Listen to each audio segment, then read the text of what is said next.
आज आपण सुक्कं मटण बनवू। त्यासाठी मटण कुकरमध्ये टाकून आपण 4 शिट्टे काढून घेतले। 4 शिट्टे झाल्यावर आपलं मटण चांगलं शिजलेलं आहे। काही मसाले आपण भाजून घेणार आहोत। धने टाकले, थोडं फूल टाकू। त्याच्यासोबत आपण भाजणार आहोत 2 लवंग, 2 मिरी आणि चक्री। हे असं चक्री फूल असतं ते पण थोडंसं भाजणार आहोत आपण। थोडी दालचिनी,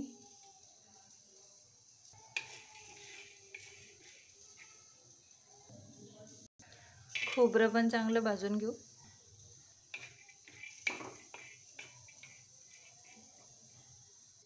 खोबरं भाजलेलं आहे आपलं। आता याच्यामध्ये थोडे फुटाणे टाकायचे, फुटाणे पण भाजून घेऊ।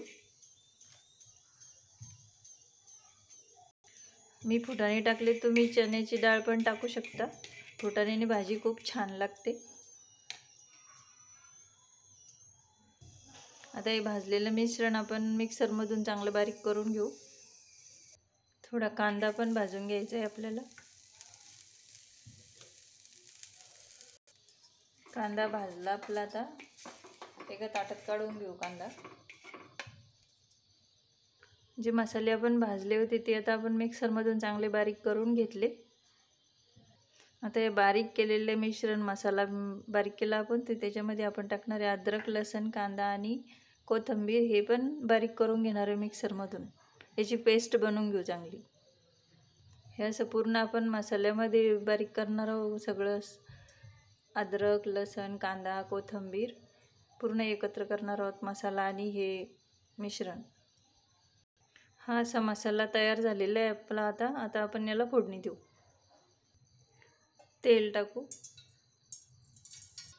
1 चमचा तिखट,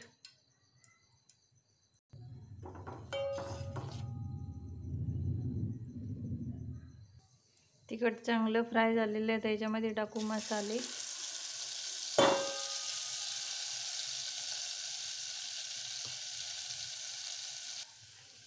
चांगलं मिक्स करून घेऊ याला। मसाले चांगले फ्राय करून घेऊ।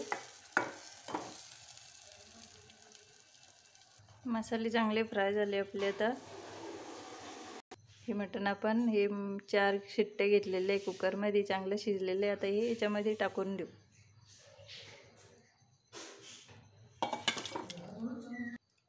हे असं आपलं सुक्कं मटण तयार झालं। व्हिडिओला लाईक करा आणि सबस्क्राईब करा। असं बनवून बघा सुक्कं मटण, खूप छान लागतं रस्स्याच्या भाजीपेक्षा।